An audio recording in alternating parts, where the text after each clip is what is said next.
Hey guys, welcome back to Art of Craftsmanship. My name's Dustin, and today in the shop we're going to be making a longbow. I'm going to be making a longbow out of all one piece of wood, which in the bowyer's world is called a selfbow. I've made a few selfbows. I've made maybe 4 or 5 Osage selfbows, which is what we'll be doing today. I've also made one out of hickory. I made one out of ash, and there's some other woods you can use for making selfbows. I really like using Osage because Osage Orange, or if you're in the South, some people call it bow dark.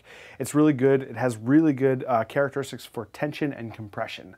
Now, tension is when you pull a bow, when you draw a bow back, the area that's facing away from you is stretching, and that's tension. So that's pulling it away from the wood's pulling away from each other. On the belly of the bow, which is the part of the bow that faces you when you pull, the bow is moving, it's bending and it's compressing the wood. So Osage is really good. All the grains can hold and handle that tension and compression both really well. So what we'll do today, I did take out my draw horse. I haven't used this one in a while, so I shored up the legs a little bit. They're a little wobbly, so I used some axe wedges, put that in there and shored everything up. This design for this draw horse I got from the Homestead Craftsman. He does a really nice draw horse, and I kind of watched one of his videos a couple years ago, and I used his style. I really like it. All right, so the first step in the process that we're going to do today is we'll look through my stash of staves, see what I have there, find one that's relatively straight so we don't have to do a ton of work straightening after the process, which we may end up doing, and I will talk to you about that when we get there. But otherwise, we'll see what I have here, pull out one that works, and I'll show you my first step in the process, which is chasing the growth ring. Let's get started.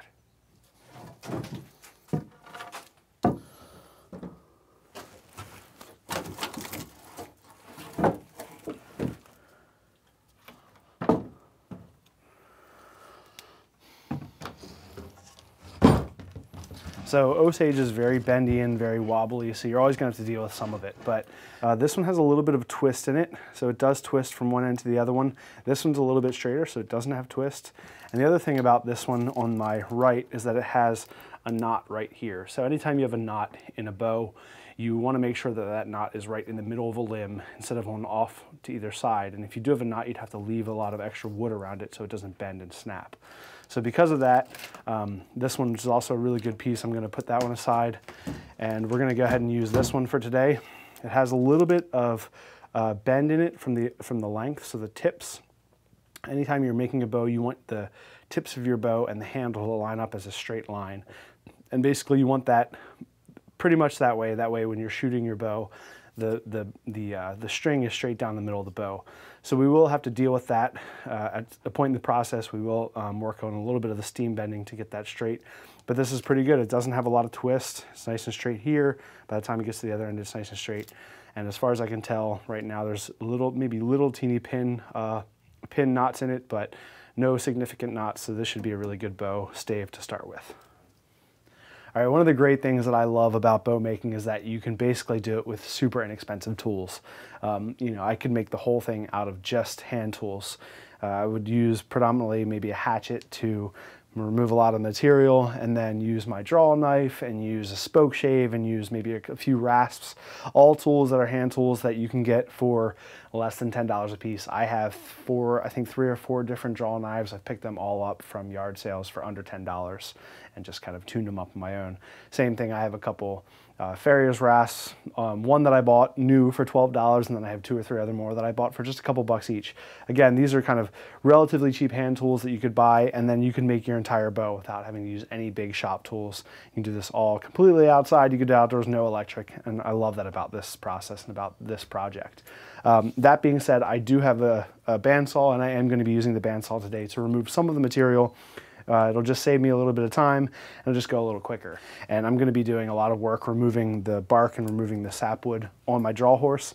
And so I want a flat side to be able to clamp everything down in the draw horse. So I'm going to come back in now with the bandsaw, and I'm just going to trim off this outer edge, the part that I know I won't need, just to make it a little easier for me to clamp and start on the next step.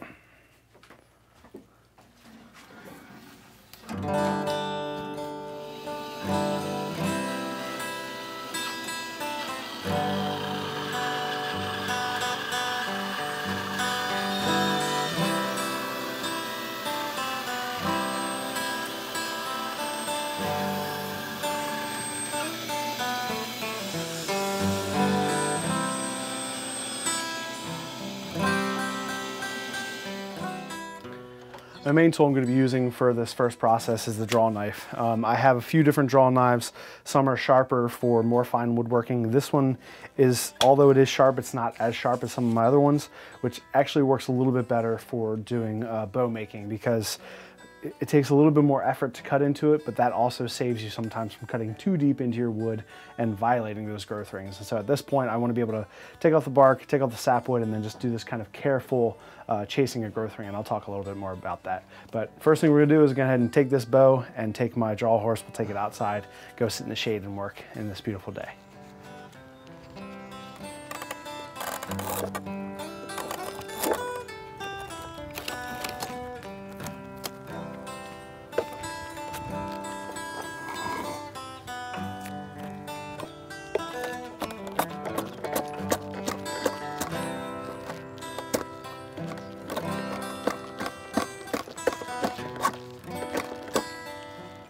You can see that I'm starting to remove the sapwood. The sapwood is this 1/4 inch of white wood on top, and the heartwood is the orange wood.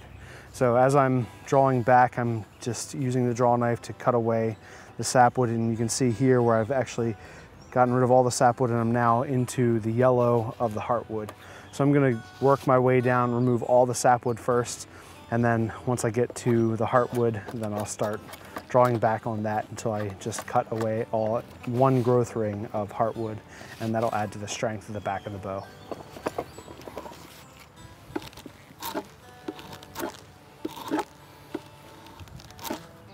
Throughout the process of working with the draw knife and on the draw horse, you'll see me flip back and forth between two ways of using the draw knife. So right now I'm using it bevel up, which means the bevel that's cut for the edge is facing up toward me. And what this is good for a lot of aggressive removal of wood, because with the bevel facing up, pointing down, it wants to dig down into the wood. As I draw it through, it wants to go down into the wood. Now the other way that I'll be using it is with bevel down. So I'll flip it over, the bevel edge is now facing down. And because it's facing that way, as I'm pulling it, it wants to move back up out of the wood.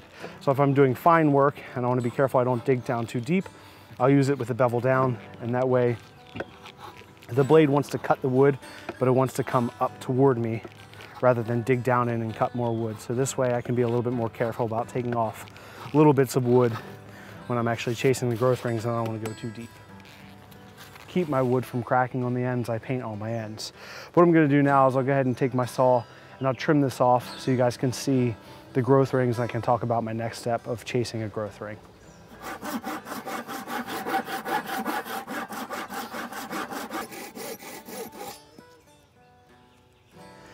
So here you can see dark rings, light ring, dark, light, dark, light. So this dark ring here, this is a late growth, and then the white ring right above it's early growth. So when I'm cutting down through, this light wood is going to be very porous, and I'll be able to feel it almost crunchy like a waffle. And then you get down into the darker wood, and that'll be a little bit harder. So I'm going to try to find a growth ring, and I'm looking for one about here. Here's a dark ring here, and it kind of comes across, it comes up, and a little bit harder to follow over here, but it'll do something like that. So that's kind of what I'm going to cut down to. I'll start just on the end. I'll cut down until I find that ring down here that I want, and then I'll start working my way back and cutting into just through this sapwood layer, into this early wood layer and into the late wood layer there.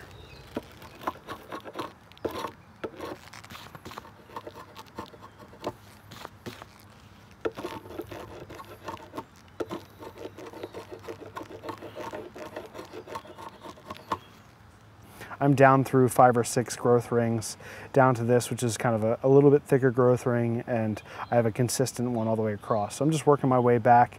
This is where you really want to take your time.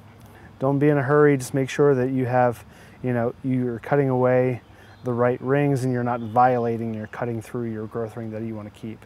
That is going to be your eventual strength of your bow, is having one full growth ring. So just take your time, work your way back, and cut away these earlier rings until you have a full smooth surface. So I'm slowly making my way down, chasing growth rings. This bow is taking me a little bit more time because there are a lot of little pin knots in it. And whenever I have areas with pin knots, I try to leave maybe a layer or 2 layers above it, almost like a topographical map, and you can kind of see some of that in here. I still need to make sure I've chased all the way down underneath of it to one growth ring, and I have this one kind of coming up here, wrapping around to about there, and this one comes up here on this side and wraps around. So I'm leaving these pin knots here. I'm leaving kind of an island of additional growth rings on top, and I'm working my way down. And so it tends to be a little bit more time consuming on Osage because of that. You know, when you hit those pin knots, you need to make sure that you don't go down too far into them because they can crack and pull up. So this is going to take a little bit more time than I planned, but that's all part of, you know, the joy and fun of working with Osage. So I'll work on this, and it'll take me maybe another day or so, and I'll be back with you guys after that. As you guys can see, I've moved down into the shop. It's a little cooler down here because it's really hot and humid outside right now. So I did move down, and I've been working on the bow. I've chased it all the way down. I've got about 6 inches left, and I'll show you how I do that last little bit. But this stave has had tons of pin knots. I think the biggest gap in distance between 2 pin knots I had was about 11 inches. Other than that, it's just been pin knot back and forth all the way down. So it's been a heck of a chasing stage, but it's gone really well. I'm really happy with it so far. So let's show you how I finish up the last little bit. You can see that I've kind of chased this growth ring back down a little further, so I know, you know, as I'm pulling stuff back, I know where to go to. So I've pulled all of these growth rings down to about 1 or 2 above the growth ring that I'm working on. So then I'll just come up and go up to where I was and start pulling back on it. Now, the nice thing about the growth rings in Osage is that the later wood is very hard. So as you're pulling back, you'll cut right through the early growth, and your blade will just kind of slide across the later growth.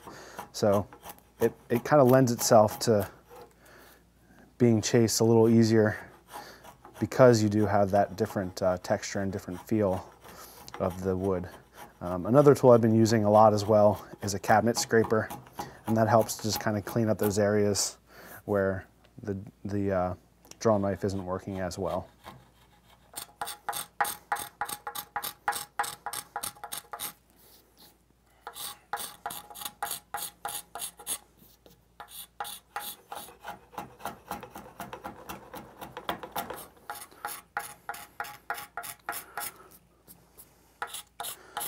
So try to make sure that these islands where the pin knots aren't too high, and also don't have some fibers. So I'm just finishing up with the cabinet scraper, and I'll just move over to just some medium grit. This is maybe 220 grit sandpaper.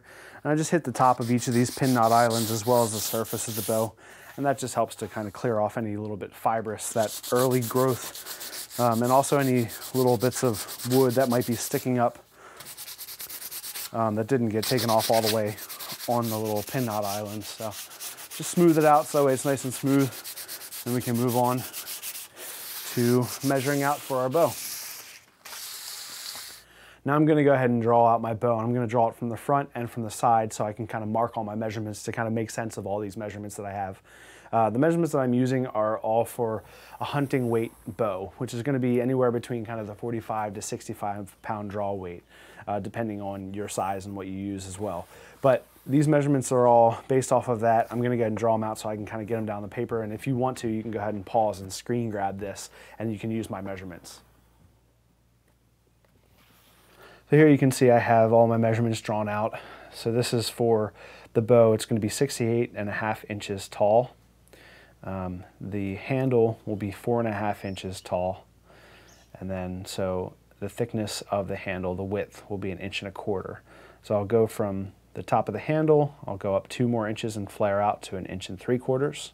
Then I'll keep that width all the way through halfway up the limb of the bow. It'll stay 1.75 inches, and then I'll evenly taper from the halfway point to the tip down to 5/8 of an inch. Similarly with the thickness of the bow, so the depth, the handle will be 1.5 inches deep, thick in my hand. That'll also be 4.5 inches tall. And I'll go the same 2 inches, I'll taper down, and the thickness of the bow will be 3/4 of an inch starting at the limb, and then that'll taper evenly all the way down to the end or the top of the limb, which will be 1/2 inch. At the end of this limb, I do have a little crack. It's off to the side though, so I'm not too worried about it. The tip of my bow is going to be down here, so that shouldn't be a problem. There was one other spot that I have to worry about, and that is right here. I have where I violated a growth ring, and you can see it actually goes down from this growth ring down to the next one below it. And so I did that actually later in the process as I was coming back and kind of cleaning up some of these islands. Fortunately, I still have plenty of material, so I'm going to go ahead and cut it off here, and I'll start my 68 inches at that spot.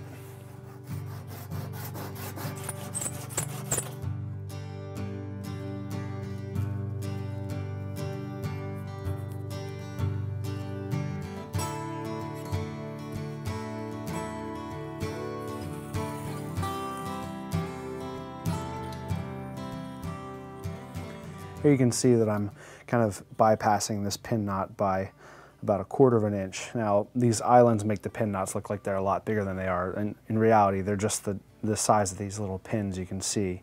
So as long as I avoid them and try not to go straight down the middle of them, I should be fine. So this one I'm leaving about 1/4 of an inch here. So ideally, I'd like to bring the tip over to this clear section so I don't have to worry about this pin knot. Now, the problem with that is that I also have this pin knot here. So I am going to come up and I'll come up kind of to the right of this a little bit and try to avoid that somewhat. Come back a little bit to the left and then up to the end. So I'm going to make my measurements now. I'll measure along the way, try to see if I can get that evenly, just avoiding this second pin the pin knots. That's going to be a little bit tricky, but I think I have enough material there. So here we start at one end of the limb. This is 5/8 of an inch. And we taper evenly to 1 3/4 at mid limb. And we keep it 1 3/4 all the way until we get to the bottom of the limb, which then tapers down to 1 1/4. The handle stays 1 1/4 and then flares back out to 1 3/4. And then we go again to mid limb, keep it at 1 3/4, and then taper evenly down to 5/8 at the other end of the bow. Now that I have all my measurements on my stave, I'm going to trim off the width on the bandsaw so I have the entire width ready to go. Then it'll also leave me with clean sides so I can mark off the depth for the handle and the actual limbs, and I'll trim that off as well.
Now that I have the bow down to the general shape, starting to look like a bow, next thing I'm going to do is just kind of come back with a rasp. I'm just going to clean up some of this kind of rough grain on the edges where the bandsaw didn't take off the wood.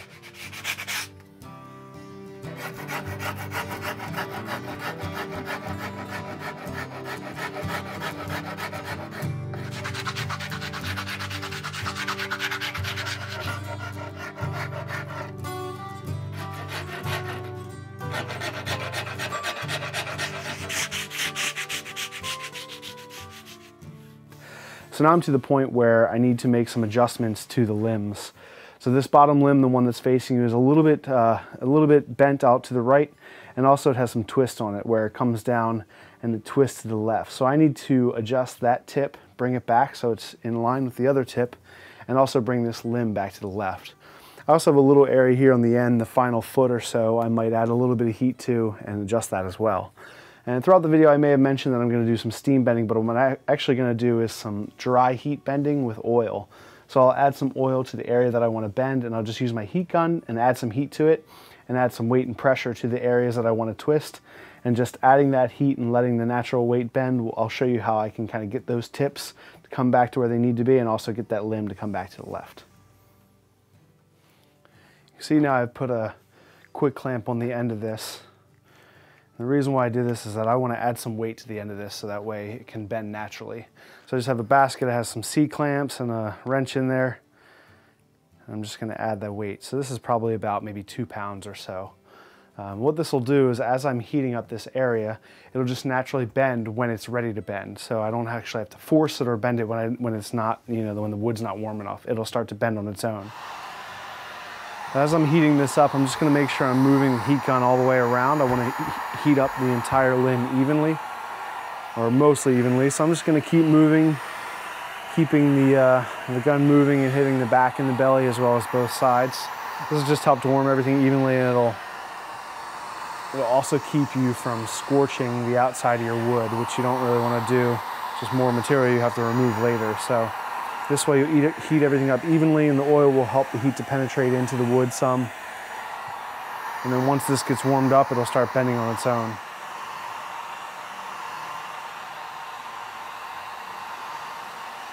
So we're almost there now, guys. We're right about, I think, at maybe 5.5 or 6 inches. And our tips are pretty much in line. I'm gonna go a little bit further now just for that kind of post bend that's gonna spring back some. So I'm gonna add a little bit more heat, let it drop down maybe to about 5 inches or so on your side.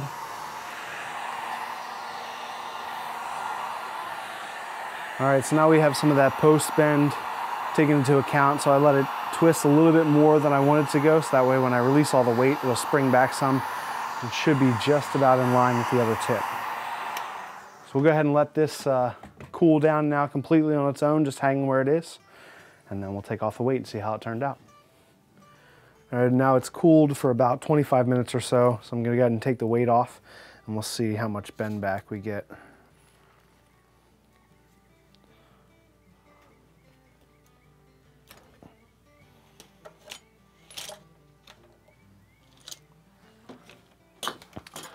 Like it sprung back maybe about 1/2 inch or so, which is perfect because the tip now is in line with the other end.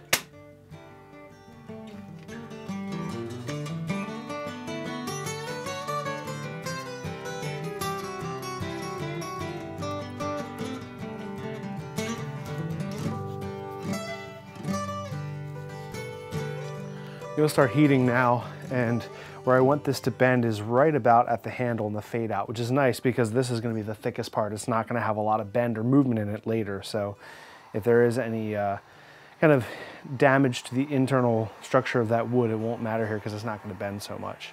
You don't really have to worry about that too much with Osage. It loves to bend, but even still, it's just a good spot to bend it. And I want this to come down about 2.5 inches or so. So I'm going to heat it, let it come down that 2.5 inches, maybe go another 1/4 inch or 1/2 inch further to compensate for that pre-bend.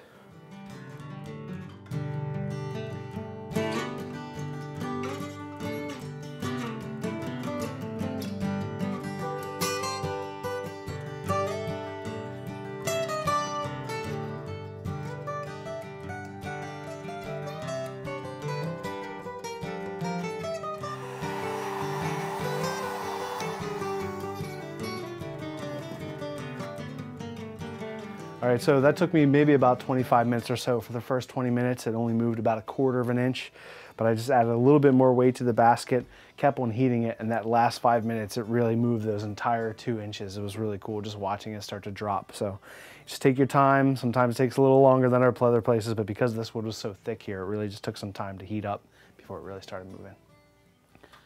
While I'm letting the other end of the bow cool with the weight on it, I just grabbed another bucket, put some more weight in it, and I'm gonna add some oil and heat here to bring this tip down. So when I was drawing out and setting this stave, this end, this limb, it was a little off because I had to avoid this pin knot. So I want to bring that a little bit down. So just about this 4 inches or so through here, I'll heat it up and let this come down just about 1/2 inch.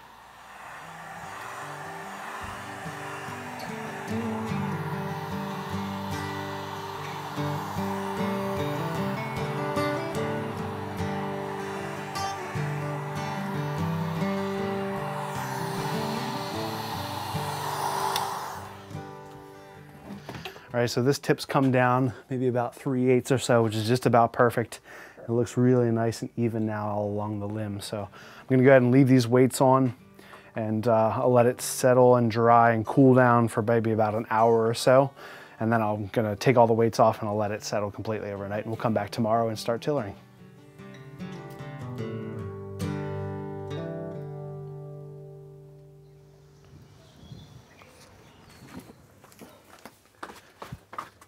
Hey guys, we're back in the shop and it's the next day. I came down last night and I took the weights off and checked the limbs. They're pretty good. So now I'm gonna use my tillering string and I'll check the whole bow for straightness over the length of the bow.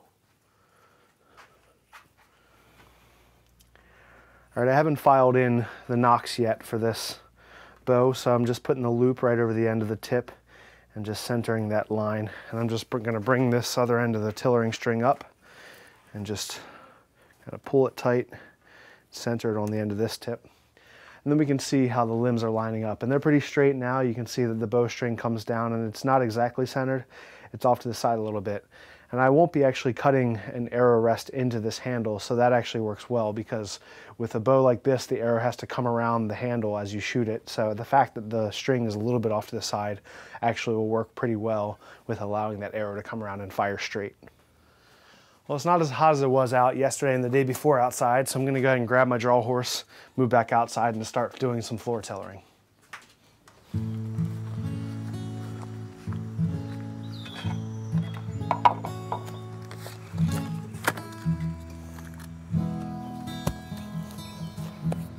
First thing I'm gonna do in the tilling process is just start removing some of this material evenly all the way down. Now I left about an 1/16 to an 1/8 of an inch down all the way proud. So I want to kind of remove that and start to even up the amount that I have on both sides of the limb, and also just to round off the edges a little bit to get rid of those sharp corners.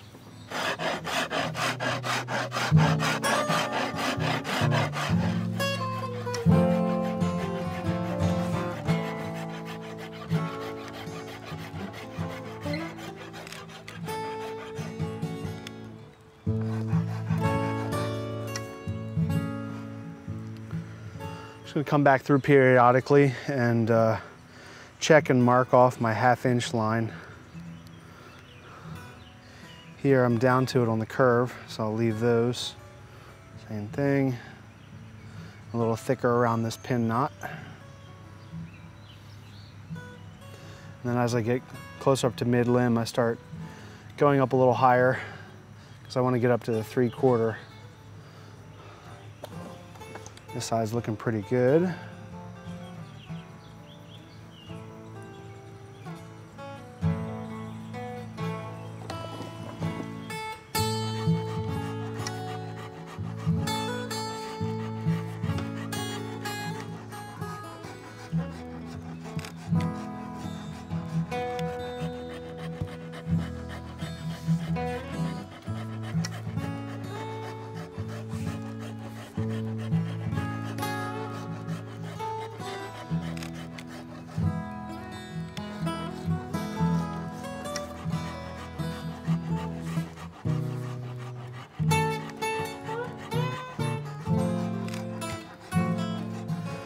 As I do a little ground tillering, I'm just pushing on the handle, holding up top, just to see where the limb is bending. And I'm getting most of my bend right here in the middle, which means I have the majority of the movement is there. So the tip's not really bending and this upper limb isn't bending too much. So I wanna keep working on the areas around that. I just marked off the areas I don't wanna do, and I'll just keep working on the areas around that until I get kind of a nice even bend on all of it. Now, obviously I have a long way to go, but this is just to get that initial bend before I do get it up onto my tillering tree and doing some more serious tillering. And this side's a little bit more stiff. I'm only getting a little bit of bend down here in the last maybe quarter or so of the limb. So everything on this needs to be taken down some more. But it's a good start.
I'm gonna measure again now from the tips of each limb.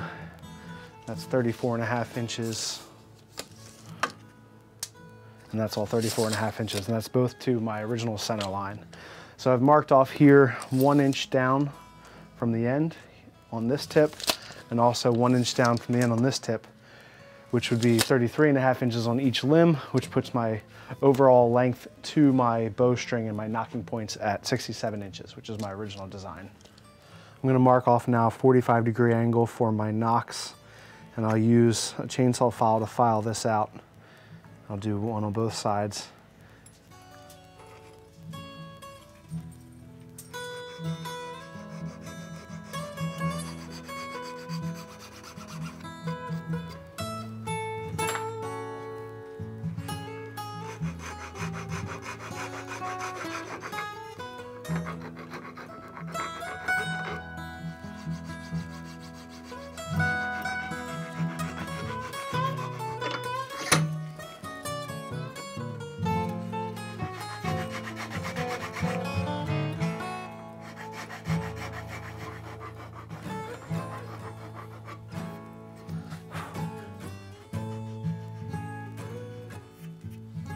Now that I have my nocks cut, I'm gonna go ahead and put on my tillering string. Now this string, I have a Flemish twist loop on one end, and on the other end, I've just left it loose, so that way I can adjust the length of this string for whichever bow I'm tillering. Now when you're tillering a bow, you want your string to be loose because you don't want to put pressure on your bow yet. So I'm just gonna go ahead and wrap my fingers around this. I'll put a loop right here around where the knocking point is, and I'm gonna tie a timber hitch. So a timber hitch is you just make a loop with your string back over itself, and then you wrap it around itself maybe 3 or 4 times. Go ahead and wrap this. And now we'll take this loop back over the end of the bow, and we'll tighten that up. So this is my tillering tree, and I made this several years ago. It's just a full dimension 2x4 that I kind of took the corners off and put a bunch of notches in. At the time, I wasn't specific about the distances. I just needed to be able to draw down on it so I could look at it and test the tillering. But I do have different measurements on here now. And this all comes, so I can just take my bow. I usually will put a glove up here just to have it a little bit tighter and add a little cushion to it. And then I can draw down, just center this. And this gives me the ability to draw down on the bow, put a little bit of pressure on it, and I can start to look at how the limbs are bending. And I also have some measurements on here. So this goes from 9, and kind of the measurements go down all the way to 30 down here. But this gives me the ability to, once I have the bow actually strung up and I'm starting to tiller it for full dimension for my draw length, it gives me the ability to pull down on it to the dimensions that I want and the distance I want. Now that I have this up on the tree, I start looking at where the limbs are bending. So kind of put some pressure on, watch them bend. So although this limb looks like it's bending evenly once I get it drawn down and hooked onto the tillering tree, it's actually not. It's not really bending at all here. This just has this kind of pre-bend to it, so it looks like it is. But when I draw down on it, you can kind of see that most of the bend is happening out here and in here. So I need to remove more material here in this thick spot. So I go ahead and just mark that with my pencil where I want to remove material. And then I'll take a look at the other side, do the same thing. So now I'll just go and I'll pull off some of that material, put it back up on the tillering tree, and keep doing the same thing.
this point now, I'm still working on tillering evenly, and as you can see, and kind of putting it up on the tillering tree, and I draw down on the bow, and I'm looking at specific areas where I see it bending more in the limb than other spots, and those are called hinges. So I'm trying to avoid having any hinge points where it's bending more than other spots, and I want the limb to bend evenly.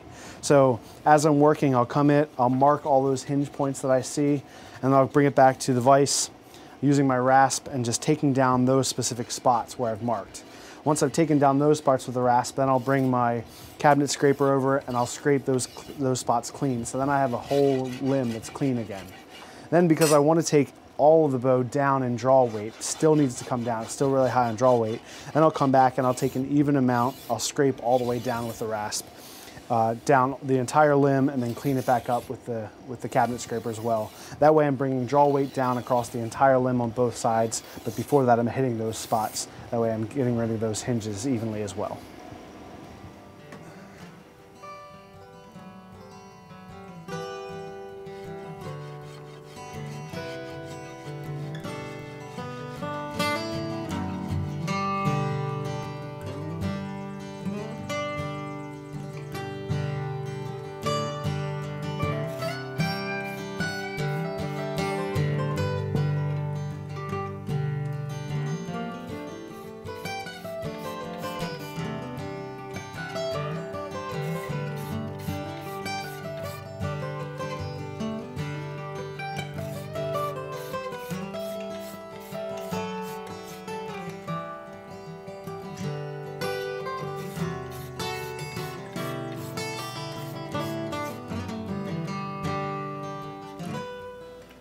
I'm gonna go ahead and take off the tillering string now, and I'll put on my bowstring that I made specifically for this bow. And I did shoot a video on making that bowstring specifically, how to make a Flemish twist double end bowstring.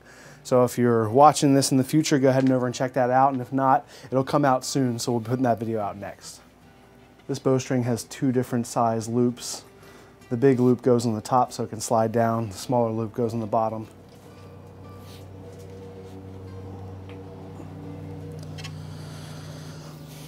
All right, so now that we have it strung up, I'm going to go ahead and put it on my scale here.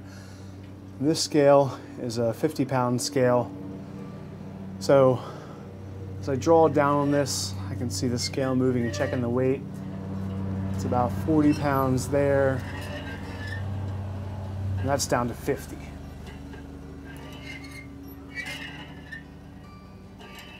So at 50 pounds, we're at about maybe 22 or 23 inches, it kind of looks like at this point. What I want is for this bow to be drawing at about 50 to 55 pounds at 28 inches. 28 inches is a standard inch measurement for a draw weight of a bow. And my draw length is about 29 to 30 inches standard. So at 50 pounds at 28 inches, I'll add an additional inch or so on, inch and a half. And for each inch and a half of pull, you add in about 2.5 pounds of draw weight. So I'm adding about 2.5 to 3 pounds extra for my draw length, which will put me at about somewhere between 52 and 57 pounds.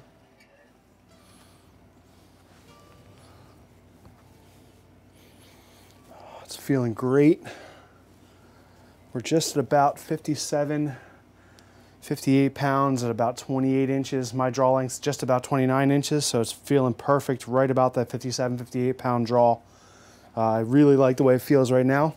So I'm gonna go ahead and move on. I may do just a smidge more tillering, but at this point, I'm gonna go ahead and shape the handle to get that feeling really nice and comfortable in my hand. And then I'm also gonna shape down the tips and give them a little bit of decorative edge. That'll come in, come back out to the middle of my palm here, and then just a little bit back in and back out. And we'll kind of mimic that on the other side just a little bit, not as much, but we'll take out some in the middle here and some in the middle here.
All right, I just finished up doing my little decorative feather at the top, and this just symbolizes the top of the bow, the top limb.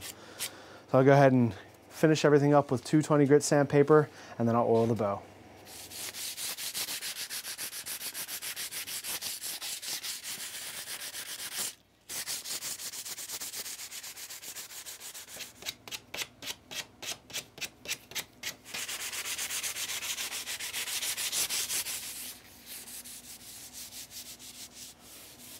I just finished sanding and I'm just wiping off any excess dust so there's not a ton of dust before I start oiling. And I'm going to be using 100% natural tung oil. This is considered by most bowyers to be the best oil there is for bow making. So I'm going to oil the entire bow nice and even. I'll give it about 20 minutes to half an hour to soak in. I'll come back and wipe off any excess, and then I'll let it cure completely.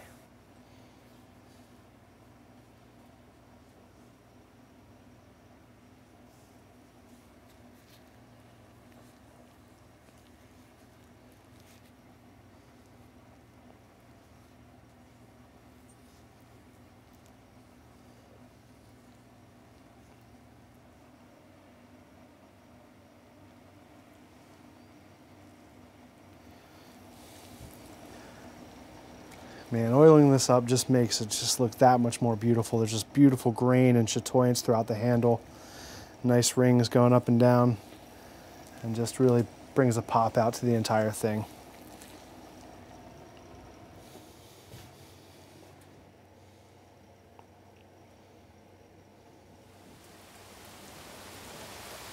All right guys, well, we just finished up and it's killing me to say it, but unfortunately it's raining, so we're not going to be able to shoot the bow today. We'll come back and shoot it tomorrow.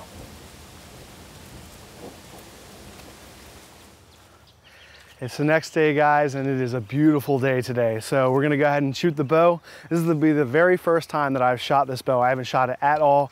We're going to capture the very first shot on camera. So let's go ahead and see how she shoots. Anytime you're firing a longbow that's been unstrung for a while, you want to warm up the limbs. You want to get them stretching a little bit, kind of get flexible and get warm in those new bends. So I'm going to go and pull this maybe a dozen or so times, about a half draw, and then maybe another dozen or so times a full draw before I actually shoot and fire this bow.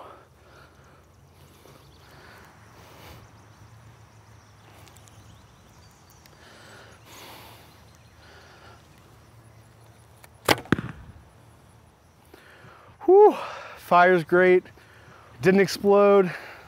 Now I'm just gonna put another 1,000 arrows through it before I'm completely sure, but as of right now, it feels really good, shoots really nice and straight and true.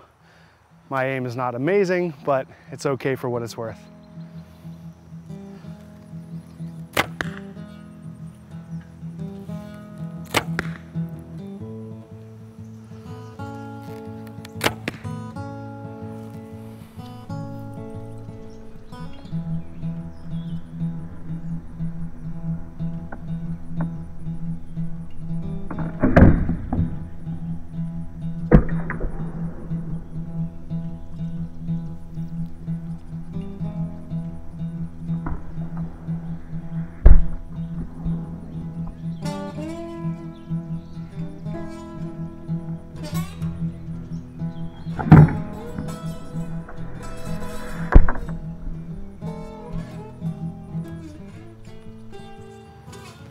All right guys, we're all finished. The bow turned out really nice. I'm really happy with it so far.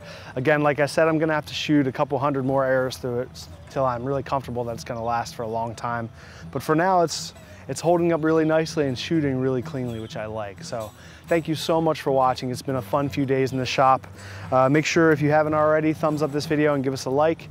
Go ahead and subscribe and follow us on Instagram if you don't already. And I'm gonna take some more shots. I'm gonna bring my daughter out. We're gonna shoot some here and we'll take some fun long shots at the target. Aim, fire.